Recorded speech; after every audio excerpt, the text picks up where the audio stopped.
how do I get my band more physically and visually engaged in what's going on, because they just sometimes look like they don't care. Yeah. And I certainly have been through enough worship services where I've been like, I don't know if anybody's a Christian. Yeah, that's scary. You know what I mean? Yeah. So what are some ways, Corey, for your band that you try to get them or your singers, the people on the stage, even yourself, to be more like energetic in your presentation of the song?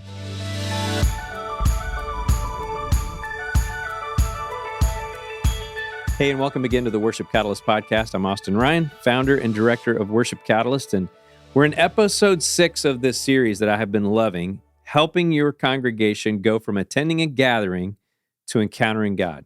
Now, today's all about energy. 5 ways to inject energy into your worship gathering. So let me tell you what the 5 are, and then Corey and I will unpack them for you. Number 1, okay, you ready?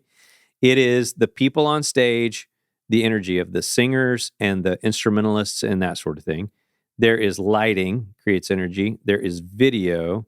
There is volume. And then there's the number of people on stage performing or leading. Okay? Those are the 5. So this is Corey. Here's Corey. Hey, guys. You doing all right? Yeah, I'm doing good. Okay. Doing great. Good to see you again. Got a lot of energy today. Oh, feeling it, man. I feel like when we're doing a podcast on energy, that we got to like, all right, man, here we go, bro. Drank some Red Bull. Yeah, got all exactly. up, All that Celsius, kind of stuff. Go. So this is, I think, another kind of controversial concept. It is. Of energy. Yeah. So why is it important that we have energy in the first place? Well, I mean, honestly, if you went to a sports game and you told me that your favorite team was so-and-so team, and I go to the game with you, and they Buffalo Bills. Buffalo, well, I don't want to go there, but okay, Buffalo Bills. If you're a Bills fan, and you go to the game with me, and you're telling me how diehard of a Buffalo Bills fan you are, and you sit there, and the Bills are just beating the snot out of the Miami Dolphins, just say hypothetically a team like that, and they're just crushing them, and you're just sitting that there. Doesn't ever happen, but I'm trying to.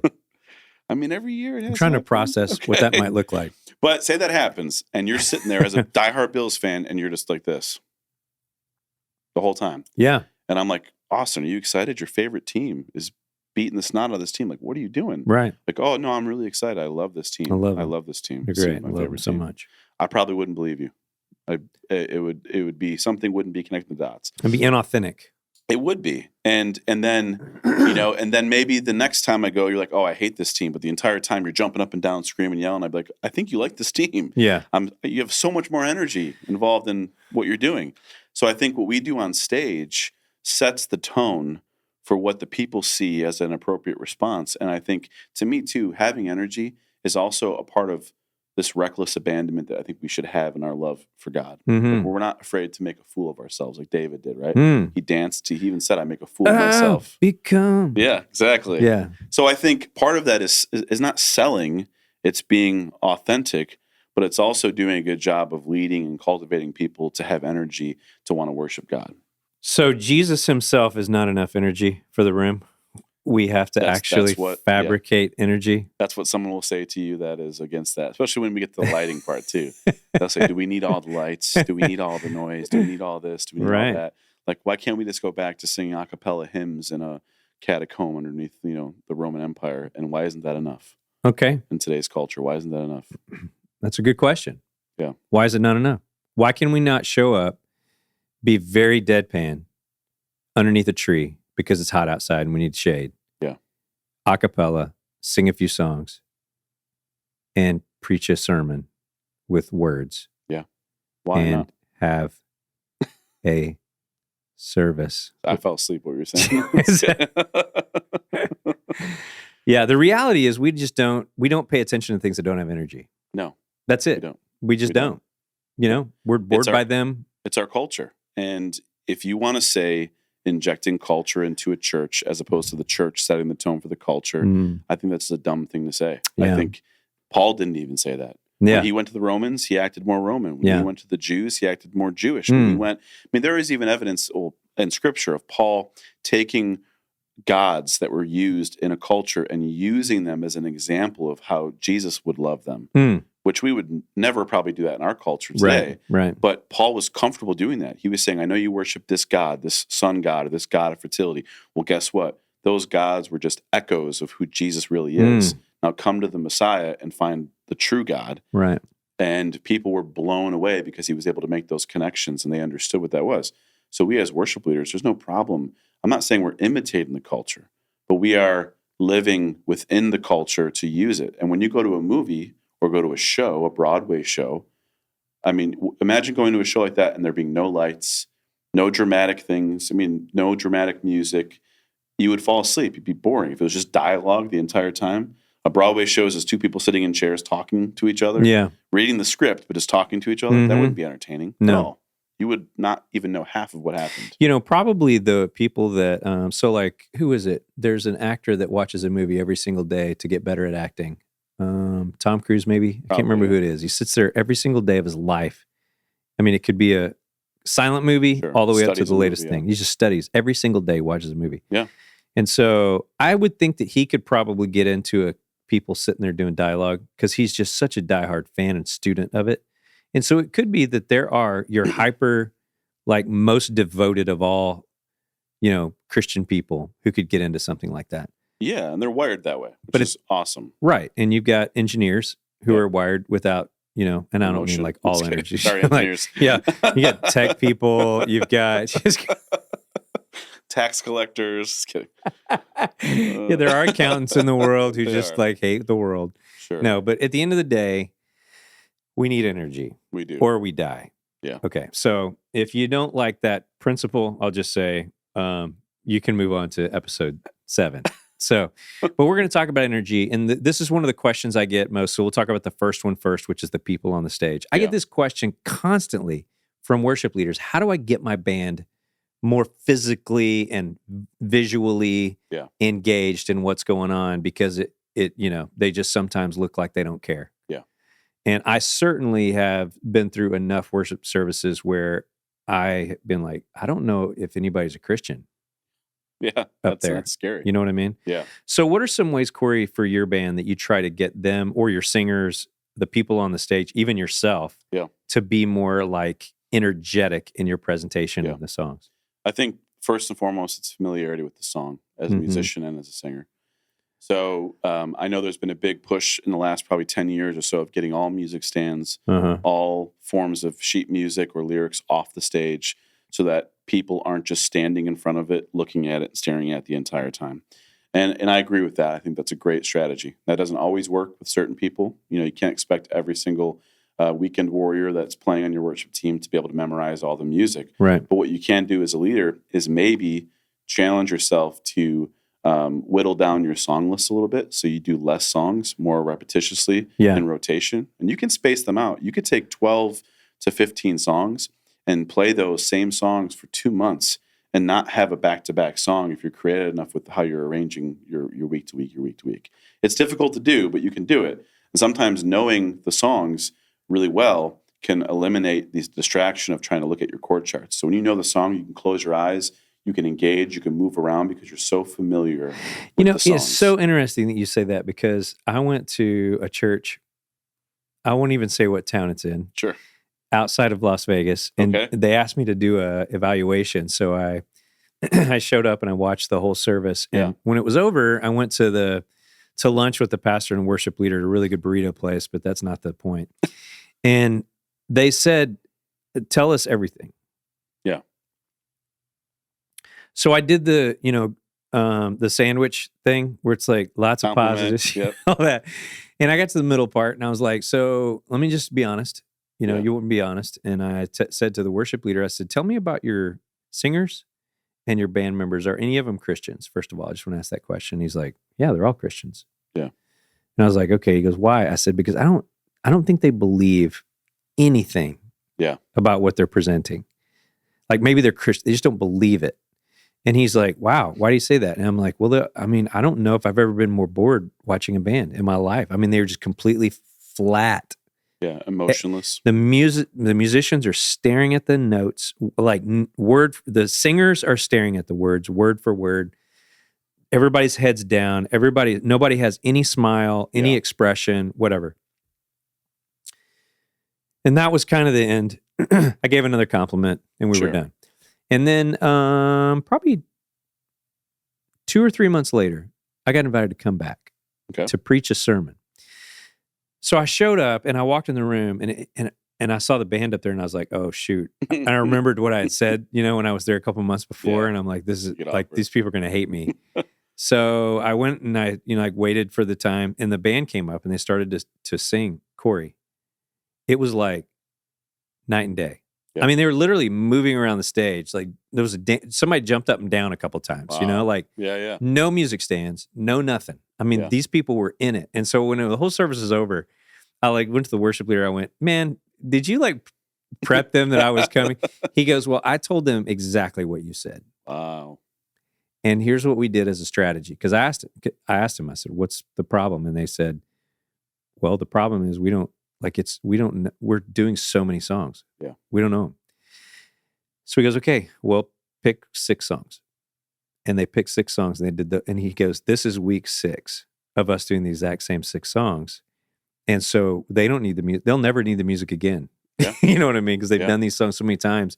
And so they're fully dialed in. I said, what are you going to do next? He goes, 6 more songs for 6 more weeks. Yep. And eventually the library is going to be built up to where they can mix and match. Yeah.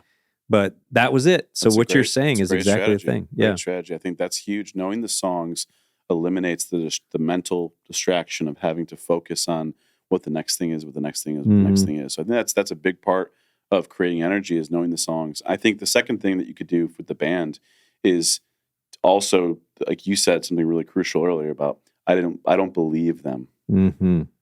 That can be familiarity with the song, but it also can be familiarity or knowing the vision and the reason why you're picking the song. So I think as a worship leader, you can do a really good disservice or really bad disservice to the songs by not ever explaining why you're picking these songs. Yeah. And what these songs are really about. Yeah. Now, I'm not saying every practice has to be a dissertation on the theology of the songs, but what I've noticed in my worship leading, that when I break down the songs a little bit, like why we're doing this song, why we're doing this song, why we're doing that song, I do it kind of in a devotional setting with my band. All of a sudden, those little light bulb moments are going off, and they're like, oh, wow, oh, wow, oh, wow. And then I say, oh, and our pastor is speaking on this on Sunday. So this is kind of the main theme I want you guys to be thinking about and praying about from Thursday until Sunday when you That's come so in. good, yeah. And I think it makes a difference, because now they're mentally and emotionally invested in the theme and what's the vision of what's driving the songs. And as well as with familiarity, you combine those two things together, and also ask your band to move around a little bit. To not be afraid to say, guys, don't be afraid to move around. Pull the mic off the mic stand. You don't have to be a statue. Right. Like, I think I might have shared this with you before when we were talking one time offline about the worship team gives the people in the congregation permission to worship in a way that they may be challenged or may be afraid to worship. So if you see the worship team lifting their hands, then you know as a person, oh, I can lift my hands here. If I see somebody jumping up and down, man, I'm feeling like excited. I don't want to jump. Uh-oh, so-and-so on stage is jumping. Okay, I can jump up and down. Yeah.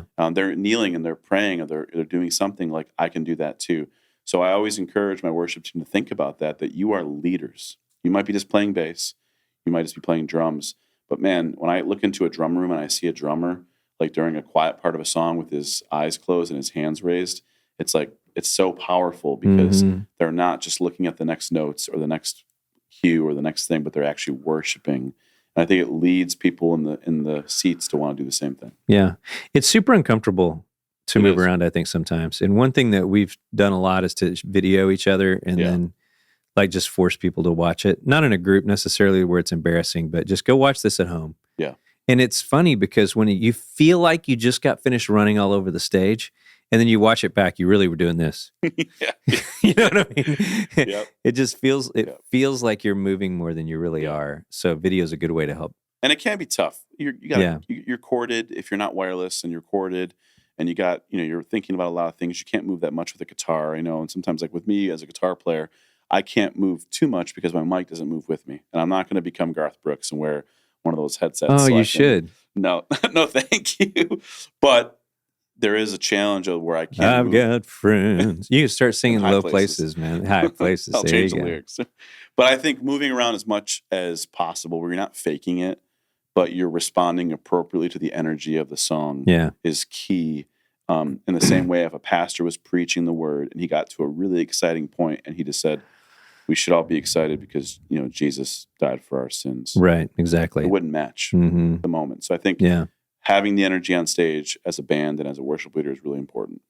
We talked last time about these 19 ways to, kind of add creativity. And I think that what you just mentioned with the scripture reading, Yeah, all those things matter. they do. Like, because adding energy and life into the things that we say, just golly. All right. So we got the people on the platform. Yep.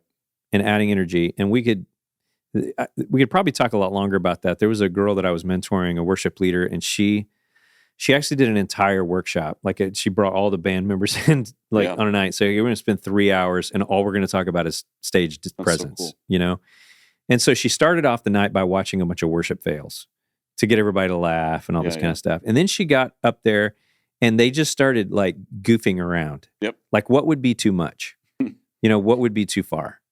And here's the thing. I think that's what people are worried about in a lot of this is how far is too far on this thing? Like, when does it start to be people, I'm doing something for people to look at me rather than doing something that actually. My answer to that question, which comes up all the time, is you in a church setting, you almost never go too far. Sure. How many churches have you walked in and gone, whoa, those people have gone too far. They are now drawing attention to themselves. Yeah. Like 1 out of 1,000? Yep. Hardly any. But far more times have I said that person looks like they're dying. That. So push yourself to the edge a little bit and see where that is. And one last thing is that when I first started playing guitar as a worship leader, I remember I started leading worship at home in preparation in front of a mirror. Yeah. And I still do that. Like, I still practice in front of a mirror a lot of times just to look and see what my face looks like, see what my body looks like and things like that. You don't want to look like you're in pain every time you sing. Mm-hmm. Exactly. Yeah. I've had leaders that look like that. Yeah. I've been one of those leaders. Yeah. Yeah. It's like being a Christian's so hard. Yeah. It really hurts. All right. So that's people. Let's move on. We'll do these other ones a lot quicker. So we're going to talk about lighting. Okay. Lighting creates energy. It does. Really especially like changing the lights, colors, movements. Yeah. And I think you can go too far with that. And I think that's always the fear of lighting stuff is that people will say, I've heard this phrase so many times, it's too showy.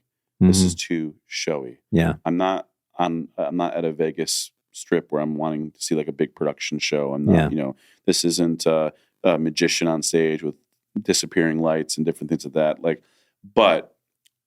And I do agree with that. And I've seen some videos on Instagram of drummers flying in on telescoping lines coming down to the stage, and playing and lights blowing. And I can think to myself, they probably spent $30,000, $40,000, $50,000 on that setup when they could have fed thousands of hungry people. Right. I get the rationale.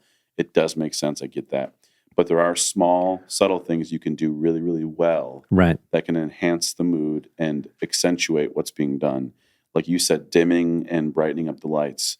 One thing that we did at our church that was super simple was I took pieces of wood, 2x6s, I drilled holes in the back, I ran wires through them, I took small paint cans, like little quart paint cans, cut a hole in the back, bought incandescent lights, like the kind you get at Home Depot, just the circular light thing. I screwed them on, put the cans on there, put regular light bulbs in there, and then I ran them. There's 6 of them on one piece of wood, and they stand up about this high. And I ran them to a dimmer pack, and I programmed them to our lighting board. And what our lighting guy does is in big moments of worship, we call them blinders. There's 4 of them on stage. They sit about 20 feet apart, and they're behind all the musicians. But man, when the lights are down, when the lights are down, there's a little bit of haze, which helps accentuate the lighting. And we're doing a big worship moment. Like we're building up the bridge of a song. We're about to crescendo on the chorus, and the whole band's going to kick back in. And man, when those lights just hit, it's impossible to not feel that rush of energy. Yeah. I don't know why. Maybe it's biological. Like maybe it has something to do with nature. Like why is lightning so exciting? You know, the lightning, the flash, whoa, it wakes you up. And then the thunder, the rumble. There's all these cues in nature that we see that lighting plays a factor in waking up in the morning and the way the sun affects our attitude. People have depression and cloudy days and things. Yeah. So I think There's something so valuable about that. Now, granted, should the lights take precedence over the value of the message? Of course not. But if they can be used to enhance Yeah. the emotion of what's being sung about, spirit and truth, the spirit part of the energy part of what we're doing, I don't think there's anything wrong with that. It makes total sense to me. Like, Yeah. and also too, not to be a kind of a moot point, but the world can do it so much better. Yeah. When you go to a worldly presentation of whatever it is, a parade or this or that, and you're blown away, and people will say, man, Disney cares so much about the experience. They care so much about the person that's coming to Disneyland. You can just tell. Why? Because they put so much value in the production of what they're doing. Mm-hmm. Everything is perfect. Everything is choreographed. Everything is beautiful, painted, and this and that. Why wouldn't we do that for the church? And why wouldn't we do that in worship to Jesus? That is amazing. That's so profound. Because what we're basically saying when we don't put all of that into it, we're basically saying we don't care about the people that show up. Yeah. Yeah. Crazy. Okay. All right. Video. Yep. Creates energy. Okay. This is a lot of different ways we use video, like what's on the screen behind words, different videos you might use to tell the stories, or, a lot of people use bumpers or whatever it might be. Video creates energy. Now, you may be in a situation, I know that like when I go to some countries, no video, anywhere, and there's no lighting anywhere, none of those things. But there's energy created in a lot of other ways, by people moving and all that kind of stuff. And the congregation kind of creates their own energy in places like that and stuff. So they kind of make up for it, compensate. But we don't have to talk long about this. But if we have the capacity of using video, think about ways that, because movement is energy. Yeah. Okay. So if there's something moving on a screen, on a TV, energy is being created. Yeah. I think like you said, when you said the word bumper, some people might not know what that is, but I think the bumper video using for transitions and stuff, I think is great. Like, why do I think it's great? I don't know. Why does it help me? I don't really understand the brain science of it. Maybe some of the people that are watching might not understand that, but when you see a band on stage finish the worship set and then the lights dim and a video starts behind them and they exit the stage, and then the pastor gets up on stage and gets ready. And when that video is over with, he's already in spot for the light to come up, and he's in the command of the room. Everybody's listening to what's going to come out of his mouth right away. It takes away the distraction. It does. It gives everybody something to look forward to. Yes. And I'm not saying you have to do it every week, but there are moments where you do those. Yeah. Where instead of the band kind of clustering, clattering off stage, and the guy comes up and says, hey, I'm Pastor so-and-so, and you're watching this guy take a swig of his water, and you're watching that guy unplug his bass and put it down. There's nothing wrong with that, but there are people that are probably watching those guys leave the stage. Yeah. But when you can use a simple bumper video to make a transition, it's awesome. It is. Because it takes away all the distraction. You're watching a video that's reinforcing the message, hopefully, of what Sunday's going to be, what that message is going to be. And then the pastor comes up. He can actually feed off the energy of the video. Is it an emotional video, like where it's a little bit more charismatic, kind of grabbing the heartstrings? Or is it like a high energy video where he can come up and say, this is what we're going to talk about this Sunday, guys, blah, blah. I think you can use those videos, like I said, to strengthen the message. And even if that's overwhelming for someone, sure, because either you have to create or buy a bumper video or whatever, so there's a fee involved. Yeah, just put scripture. You know what I mean? Just put whatever the scripture of the day is. But I love the idea of with some music. I love the idea of using that as just a transitional element to get people ready to, right here, we're going to be in the Word of God. And technology has made it so easy to get videos. They're for free everywhere. Yeah. People upload them for free. Right. There's so many free resources that you could use to find really simple, cheap, easy, free bumper videos from YouTube, and you can just download them, and you're not stealing it. They're made that way. There's so many alternatives you can do. Yeah. All right. People, lighting, video. Number 4, volume. Okay. The louder, the better, right? If it's too loud, you're too old. Okay. I'm just kidding. So what we're saying is, like, here's the sound guy, just always moving upward toward to 11, ripping your eardrums out. That's the goal. That's energy. Yeah, and it can be. it can be. Sometimes if the band's struggling, just turn the kick drum up a little bit, and everything sounds a lot better. Yeah. But yeah, I think volume is a huge thing. I think it can be bad. It can destroy the energy in the room if it's too loud. I think we talked about that a few episodes ago. We did. Volume was distracting. Yeah, it was and the mix was painful. bad.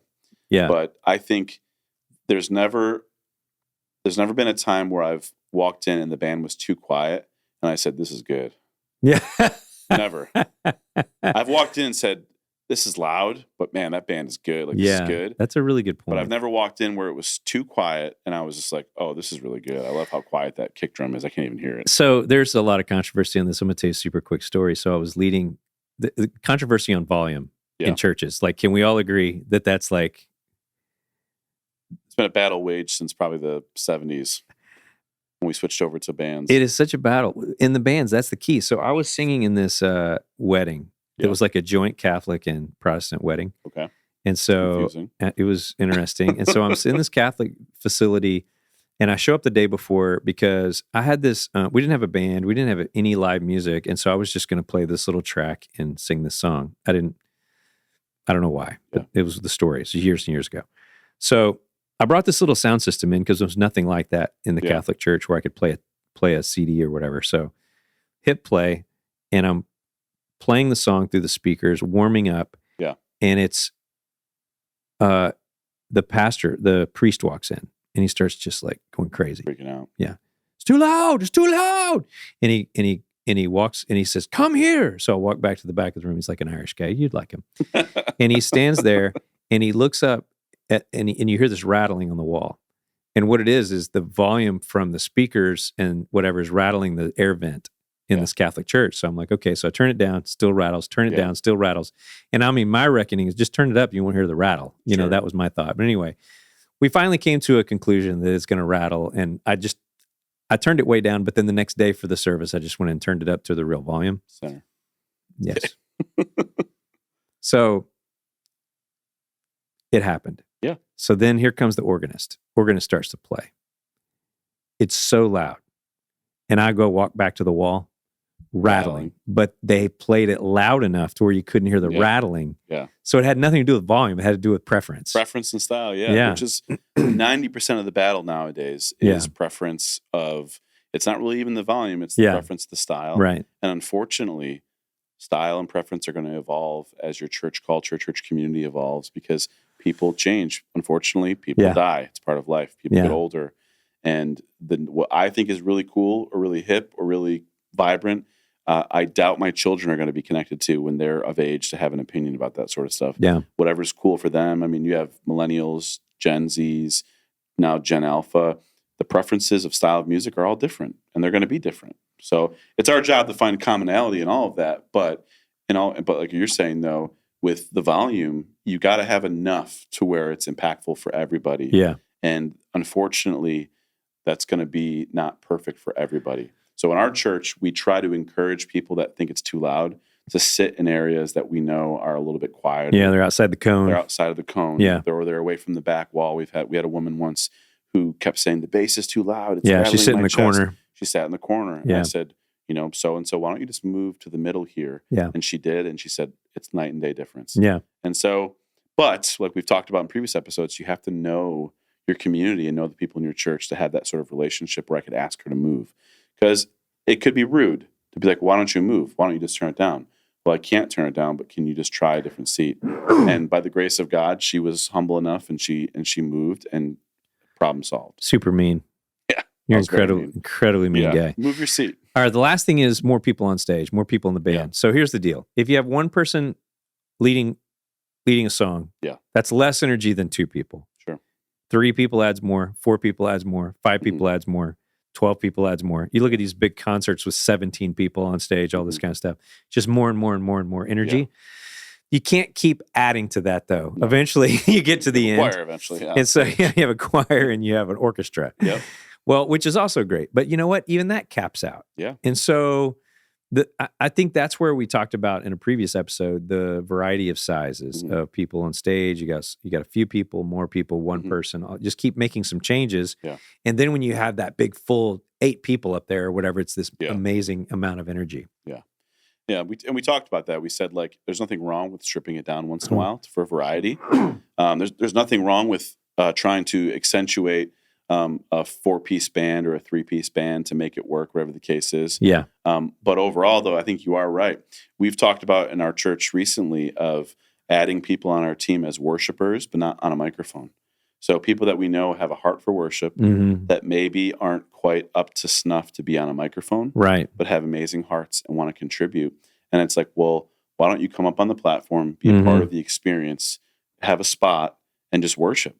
And it sounds kind of weird, but you see that a lot on a lot of these big worship presentations from Yeah. some of the larger churches. Right. There are people up there just praying. I mean, if you watch a Bethel live, you'll see Jen Johnson on stage every single performance, but there are half the time she won't even have a mic. Yeah. She'll just be worshiping. Yeah. Which, if I know you might not believe in the theology of that church, but the practice of what they're doing, I think, is valuable in the sense of add some people on stage Yeah. that are prayer warriors. I Yeah. love when the pastors come up on stage and they don't have a microphone, but they're just worshiping along with the band. Mm. I mean, it just reinforces the energy Yeah. of what that moment is about. So And it's good. hard to do that with 1 or 2 people or 3 people, but it can be done when you just add a few more players on stage or a few more people.